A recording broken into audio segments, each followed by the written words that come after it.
Alright, hello everybody. Today I just wanted to do a more in-depth overview of the deck I showed you guys in the last video, which was the DB Ythan Deck. And I'll just go over the deck list and kind of my reasoning behind each card and what each card does. So if you're a beginner and you don't know anything about Shadow Era, this should help. Though I'd recommend not using this deck if you're a beginner, to be honest, because there's a lot going on here. But anyway, for starters, the hero is Ythan, but basically his effect is you spend 3 Shadow Energy, and you can target a friendly ally or hero, and it can attack twice per turn, regardless of stealth or protector, and it has ambush. Next, I run 4 copies of Master Trapsetter. The main reasoning is because it's just a 1cc ally. It also has a pretty good body at 1 attack and 2 health, which is pretty relevant. I used to run Christopher Wilde, which is an ally that has haste, but it only has 1 attack and 1 health, so it dies really easily. I actually like Master Trapsetter a lot more, and it also goes really well with Doubleback. I think one of the misconceptions with the deck, if you're playing it for the first time, is that you're trying to deal out damage as fast as possible, which isn't necessarily true. You kind of want to have 1 turn where you deal 20 damage at once, like a 1-turn kill. So it's not too important to progressively deal damage as it is to have a bunch of allies on the board. So Master Trapsetter has a lot more survivability than Christopher Wilde. Eunaxio Squire is another key card, though I only run 2 copies, mainly because it has Meek, which means it can't attack a hero. So if your opponent is playing against this deck, they'll just kill everything other than Eunaxio Squire, and they'll be pretty sad. But the ability is very strong. It lets you give attack power to another ally. Now, that's really important because your allies are all very weak. They all have like 1 or 2 attack, and even if they're attacking twice, that's just like 4 damage or 2 damage. But if you can give them a boost and then double it with Ythan, then that becomes really strong. Like Eunaxio Squire can boost maybe Master Trapsetter by 2 attack, and then Master Trapsetter can attack twice with Ythan's ability, and that's 6 damage rather than just 2 damage. So that's why I run 2 copies of him. Krugel Lookout.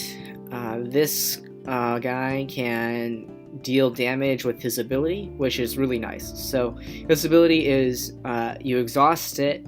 That means you can't use that ally to attack that turn. But if you do exhaust it, then an opposing ally takes a damage. And if they drew any cards, then they take an additional damage for each card they drew this turn.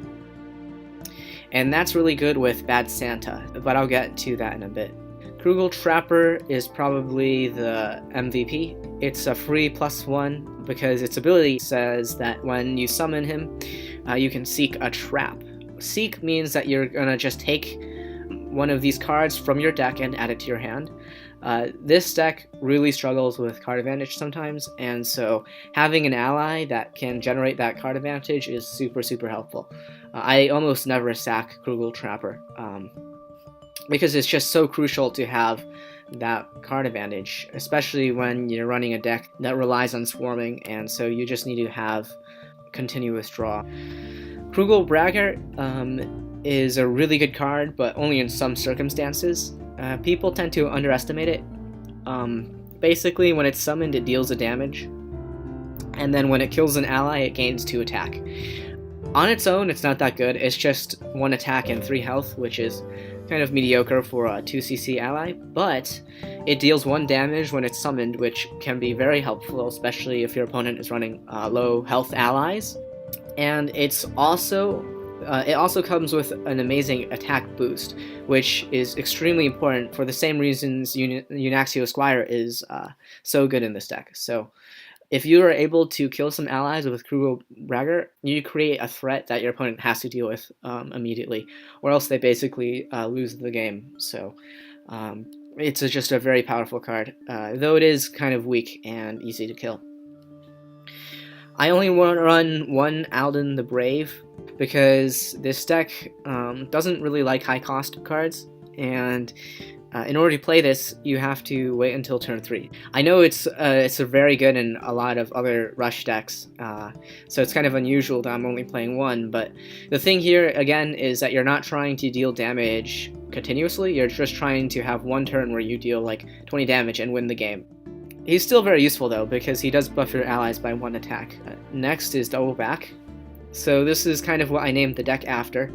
Double Back is what makes all your hunter allies so really just fantastic, because for your turn it makes hunter allies cost 1 less resource to summon. So if you notice, all your hunter allies here, Master Trap Setter will cost 0, so you can just play them for free. These 12 allies, Braggart, Trapper, and Lookout, they all cost 1, so they become extremely cheap to play. And Double Back itself only costs 1. I like playing it on turn 3 the most though, because that lets me play 2 2cc allies on turn 3, which normally would be impossible, but you can do it with Double Back. One thing though, so if your opponent is running hunter allies, then they'll also get a discount on their turn. So sometimes when I'm going against other hunter decks, I like to sack this card sometimes. Bad Santa is the main card draw in this deck. So the way it works is when you play it, each player draws 3 cards. Now in Shadow Era, you've got hand limit, so you can't have more than 7 cards in your hand at any time. So this is really good to play when your opponent has 6 cards in hand, or 7 cards in hand, because then they won't draw anything, or they'll draw 1 card, and then they won't be able to do their normal draw, because you draw a card at the start of each of your turns. But even if your opponent has like an empty hand, I still sometimes play Bad Santa, because if you run out of cards to play, this deck is pretty much dead in the water. I especially like it when I'm going first, because if you're going first, then you can play this as your turn 2, and the reason why is because if you're the first player, you start out with 1 less card in your hand, essentially, so this kind of can negate that downside. Next, there's Inspiring Fellowship. This card is basically a win condition, but basically what it does is it gives an ally 1 attack for each ally you control, and you heal a damage, which isn't so important. And with Double Back, you can easily summon like 3 or 4 allies in a turn. So the major play here is to summon like 3 or 4 allies and then control the board with them before your opponent summons anything. Then you just summon Inspiring Fellowship, and you give your ally an additional 4 or 5 attack, and then it attacks twice. So if you just do the math there, let's say you just had like a Cruel Trapper, and then you had like 5 allies on board, and you attached Inspiring Fellowship to it, would have 7 attack, and then it attacks twice with Ythan, and then you're dealing 14 damage, and then you've got 4 other allies on your board that can attack too. So there you already have like 20 damage, which is sometimes enough to close out the game.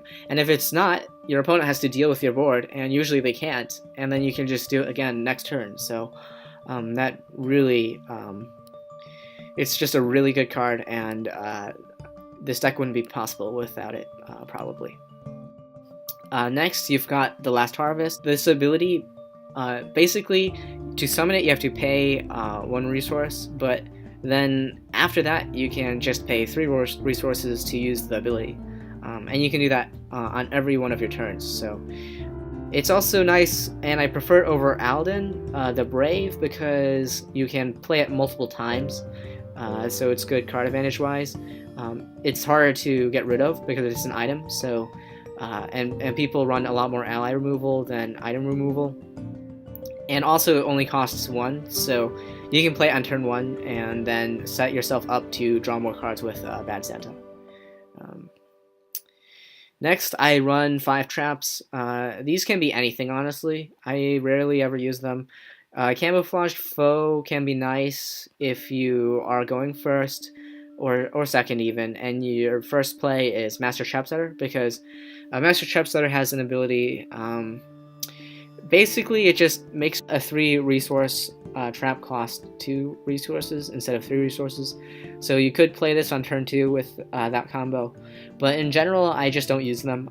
So I use Decoy Trap the most, so I've been actually thinking about replacing some of these net traps with decoy traps.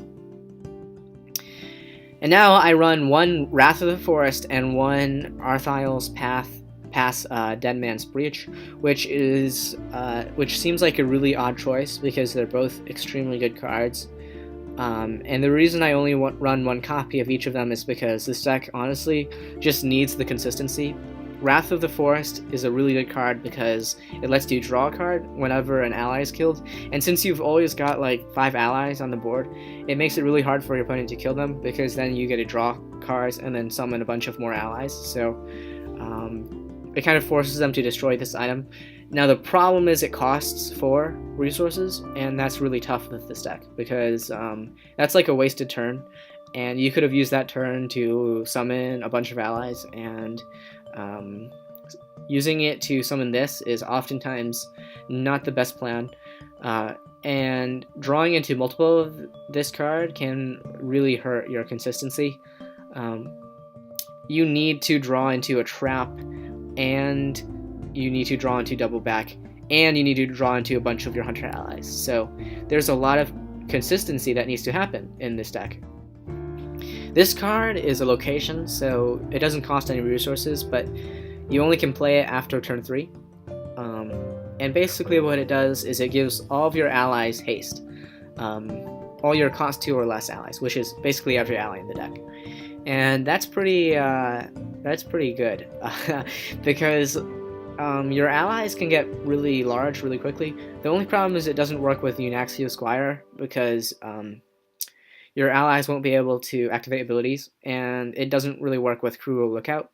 But other than that, I mean, that's a small downside, because hasting all your allies means that this card lets you just take back the entire board really easily. So again, I don't run multiples because I just hate drawing into multiple copies of this card. It just really kills the deck, and you're just kind of dead in the water if you can't do anything. So yeah, now that was kind of an overview of every card, and I guess now I'll go over the ideal game plan. So the ideal game plan is you go first, because in this deck, if you go second, your chances of winning are very much smaller. And the reason why is because a lot of decks run ally removal, and your allies are really low health. Like Trapper has 2 health, Braggart has 3 health. Your other allies have 2 or 4 health, and they're just really easy to kill with a weapon or really anything. So if your opponent can establish a board before you can, then unless you draw Dead Man's Breach, you kind of just have to hope you summon enough allies that they can't kill all of them. So yeah, you just want to go first, but you can still win if you're going second, especially against slower decks, because like you run so many 2cc allies that you're basically guaranteed to have an ally on turn 2, and sometimes you can even have an ally on turn 1, and that means that you can easily control the board if your opponent isn't playing allies on turn 2 or turn 1. But anyway, if you're going first, the ideal play is to summon Master Trapsetter. Alternatively, you can summon the Last Harvest.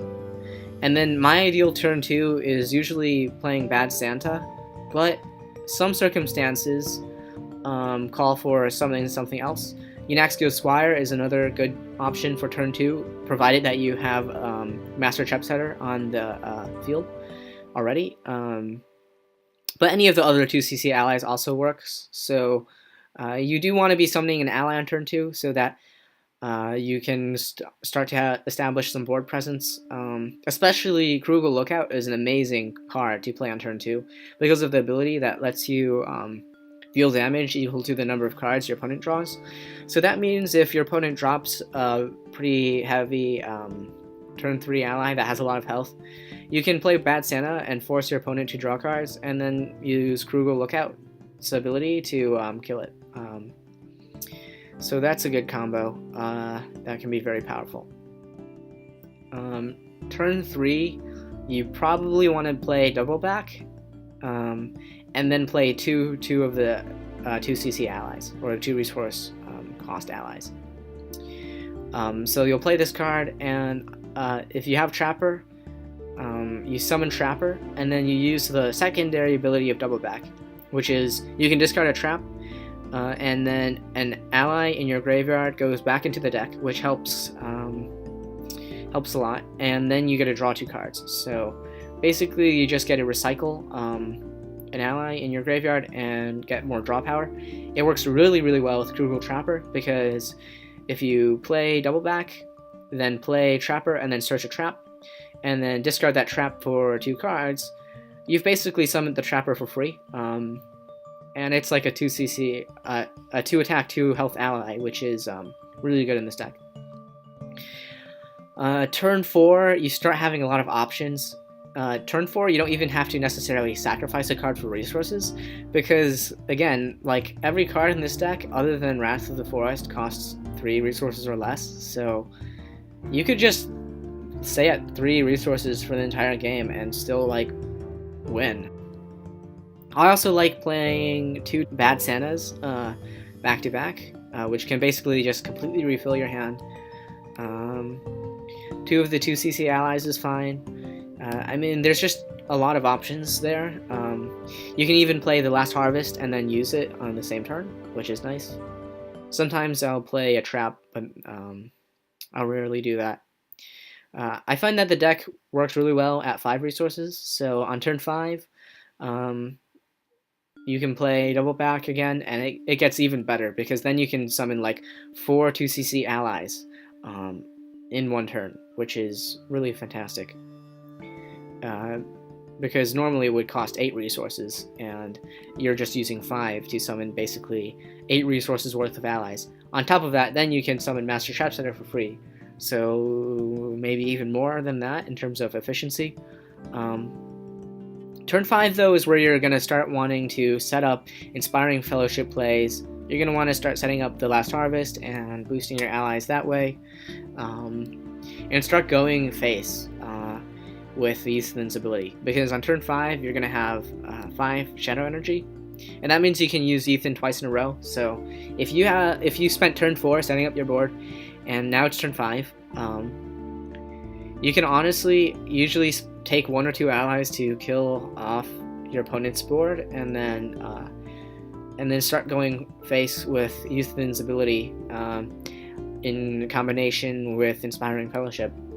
And that's like 20 damage a turn, so if your opponent can't deal with that, then they're gonna lose. So yeah. No, this deck isn't amazing. It has problems. Every matchup is bad when you're going second, so you're probably gonna see like a decent win rate at first when people don't really expect it at all. But if someone knows what they're doing, they can shut down this deck by playing well, so it's really just a really fun deck that I like to play. And yeah, so that was the deck overview. I hope you enjoyed hearing my thoughts about the deck. Thanks for watching.